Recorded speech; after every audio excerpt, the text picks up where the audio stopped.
سهاري اوبه څښل د کومو ناروغیو درملنه کوي؟ د انسان ژوند پر اوبو بنا دی او اوبه د خدای په پیدا کړي څیزونو کې یو هغه اړین څیز دی چې په نشتون یې د انسان پرته د نړۍ ټولو موجوداتو ته د ژوند پر وړاندې خطر دی. په نوې او پرمختللې نړۍ کې اوس دا په اثبات رسېدلی چې له طبیعي بوټو او موجوده طبیعي شیانو سره موږ د ډېرو هغو ناروغیو علاج کولی شو چې په درملو او لسګونو نسخو نشي کېدای. یو له هغه څخه د اوبو څښل دي چې دلته به پرې خبرې وکړو.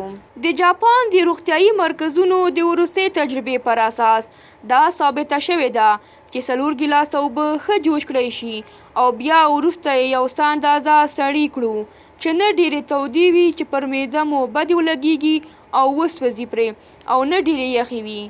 او دا اوبه سهار وختي چې له خوبه راویښ شو ویڅکو او تر 15 دقیقو پورې هیڅ شی ونه خورو نو د دې لاندې مرضونو لپاره به ډېره ګټه ولري. یو د وینې غوړ ناروغۍ لپاره موږ که چیرې 4 میاشتې په منظمه توګه جوش شوې اوبه وڅښو د دې ناروغۍ لپاره به ډېره ښه نسخه وي.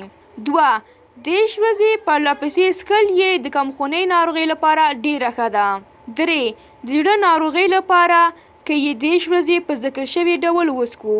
4 د معدې مشکلاتو لپاره ډېر ضروري ګڼل کېږي. 5 د وینې فشار لپاره ډېر ښه درملنه ده. 6 شدید سردرد لپاره ډېره ښه ده. 7 شکر ناروغۍ لپاره. 8 تنفسي مشکلاتو لپاره. 9 فالج ناروغۍ لپاره او 10 د مخ پوستکي ښکلا لپاره ډېره ښه ده.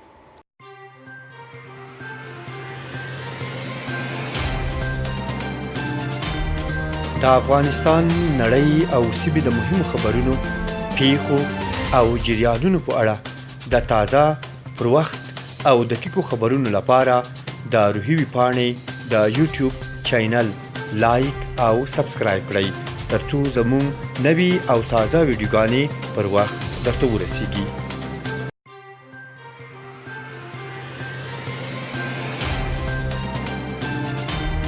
د افغانستان نړۍ او سیمې د مهمو خبرونو، پیښو او جریانونو په اړه د تازه، پر وخت او دقیقو خبرونو لپاره د روحي ویبپاڼې د یوټیوب چینل لایک او سبسکرایب کړئ ترڅو زموږ نوي او تازه ویډیوګانې پر وخت درته ورسیږي.